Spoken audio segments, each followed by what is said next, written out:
जुन बुहारीलाई ससुराले मूर्ख भनेर घरबाट निकाले उनैले बाटोमा यस्तो के देखिन् जसले सबैको होस उडायो। एउटा यस्तो बुद्धिमानी कथा जसले तपाईँको सोच्ने तरिका बदलिनेछ। आउनुहोस् कथा सुरु गरौँ। धेरै वर्ष पहिलेको कुरा हो। एउटा सानो गाउँमा एकजना बुढो र बुढी बस्थे।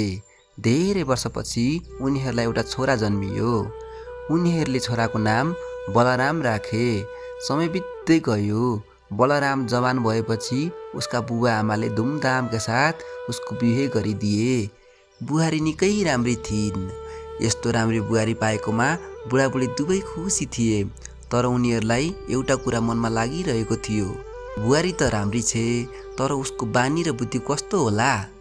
यसको परीक्षा गर्न एक दिन ससुराले बुहारीलाई बोलाएर सोधे, बुहारी तिम्रो बिहेमा हामीले कति खर्च गर्यौँ होला। बुहारीले शान्त रूपमा जवाफ दिए, मेरो विचारमा 2-3 माना चामल जति मात्र खर्च भएको होला। यो कुरा सुन्न साथ ससुरा रिसले चुर भए। उनी क्रोधित हुँदै भने, यत्रो खर्च गरेर बिहे गर्यौँ अनि तिमी भन्छौ 2-3 माना चामल मात्र? तिमीलाई त कुनै कदर नै छैन। यस्तो बुहारी हाम्रो घरमा बस्न मिल्दैन, तिमी माइत जाऊ। बुहारी छक्क परिन्। उनले केही पनि प्रतिवाद गरिनन्। ससुराले उनलाई माइत पुर्याउने निर्णय गरे। अर्को दिन ससुरा अगाडि र बुहारी पछाडि लागेर बाटो लागे।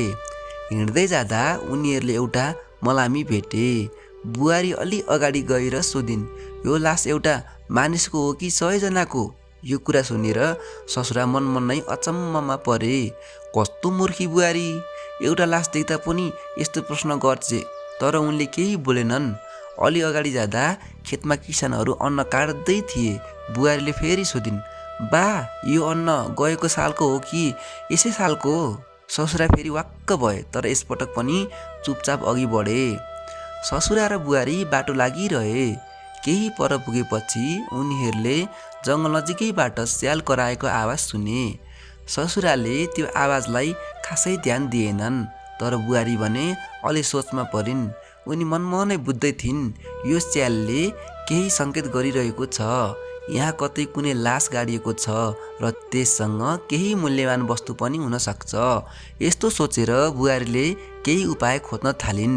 अलिकति अगाडि गएपछि उनीहरू एउटा ठुलो बरपिपलको रुखमुनि आराम गर्न बसे।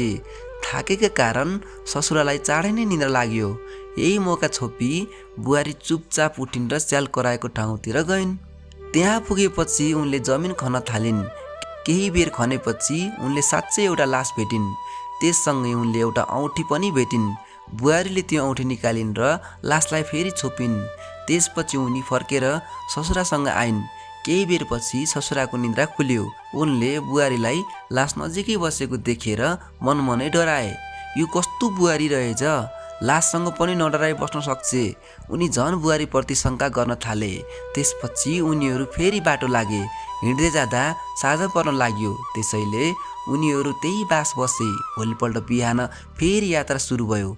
जाँदै गर्दा उनीहरूले एउटा रुखको टुप्पामा बसेको काग कराएको सुने। यसपटक पनि ससुराले खासै ध्यान दिएनन्, तर बुहारीले भने कागको आवाजबाट अर्थ निकालिन्। यस रुखमुनि 2वटा घडा गाडिएका छन्, ती घडामा धन सम्पत्ति छ।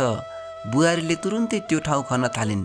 केही बेरपछि उनले साँच्चै 2वटा घडा फेला पारिन्। ती घडाभित्र धेरै धन सम्पत्ति थियो।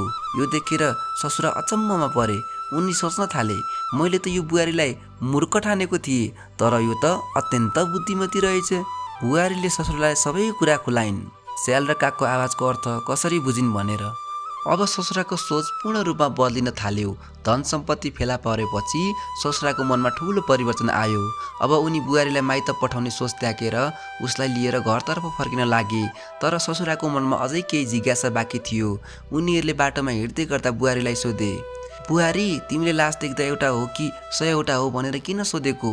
बुहारीले शान्त स्वरमा जवाफ दिए, उसले जीवनभर अरूको उपकार, भलाइ र सहयोग गर्छ। त्यस्तो मानिस मरेपछि पनि 100 जना जस्तै सम्झिन्छन्, तर जसले कसैको भलाइ गर्दैन ऊ मरेपछि 1 जना जत्तिकै मात्र हुन्छ। त्यसैले मैले त्यसरी सोधेको हुँ। ससुरा उनको उत्तर सुनेर खुसी भए। फेरि उनले अर्को प्रश्न गरे, अनि तिमीले खेतको अन्न गएको सालको हो कि यसै सालको हो भनेर किन सोध्यौ? बुहारीले भनिन्, गएको सालको अन्न हो भने कसैसँग कुनै लेनदेन बाँकी हुँदैन। तर यसै सालको हो भने रिल लगानी र हिसाब किताब बाँकी हुन सक्छ, त्यसैले मैले त्यसो सोधेको हो। यो उत्तरले ससुरा झन् प्रभावित भए। अन्त्यमा ससुराले सबैभन्दा पहिले सोधेको प्रश्न सम्झिए, बुहारी तिमीले बिहेको खर्च 2-3 माना चामल मात्र किन भन्यौ? बुहारीले मुस्कुराउँदै भनिन्, बाबा बाहिरबाट हेर्दा धेरै खर्च भएको जस्तो देखिन्छ, तर प्रेम माया र श्रद्धाले गरिएको खर्च नै साँचो खर्च हो।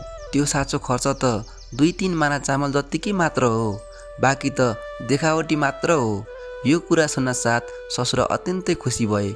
उनले महसुस गरे मेरो बुहारी त बाहिरबाट मात्र होइन भित्रबाट पनि बुद्धिमती र गुणी रहेछ। त्यसपछि उनीहरूले बुहारीलाई धेरै माया गर्न थाले।